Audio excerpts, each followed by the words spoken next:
বন্ধুরা, আজকে আমাদের বাড়িতে চিকেন রান্না হবে। তো মা ফার্স্টে আলুটা ভেজে নিল, এখন পেঁয়াজটা ভেজে নিচ্ছে।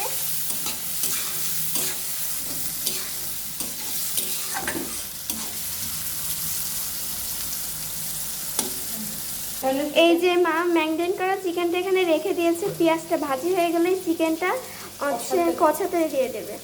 এই যে মার সাথে সাথে আমি মাকে একটু হেল্প করছি। এখন মা এই যে চিকেনগুলো দিয়ে দিবে এর ভিতর।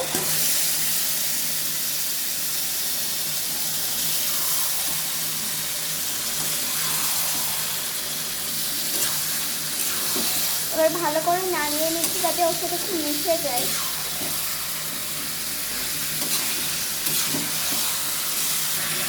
এবার মাংসটা ভালো করে নাড়িয়ে নিচ্ছে।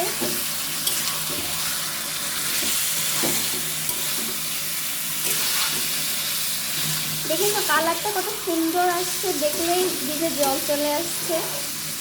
মা একটু হলুদ দিয়ে দিল যাতে এখানে একটু কালার হয় বেশি।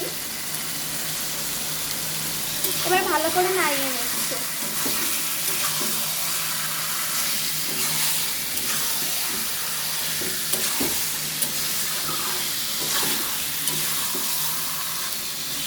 এখন মা ভেজে রাখা আলুটা মাংসের ভিতর দিয়ে দেবে,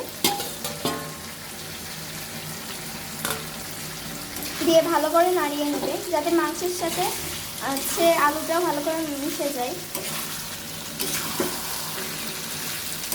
সবাই দেখুন, চিকেন কষা কিন্তু এখানে একটা অনেক সুন্দর কালার চলে এসেছে।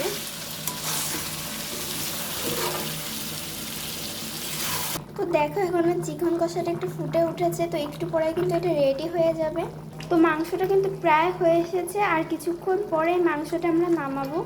ফাইনালি আমাদের চিকেন কষাটা রেডি হয়ে গেছে। যদি তোমাদের কাছে চিকেন কষার রেসিপিটা ভালো লেগে থাকে, অবশ্যই লাইক, কমেন্ট এবং শেয়ার করে দেবে।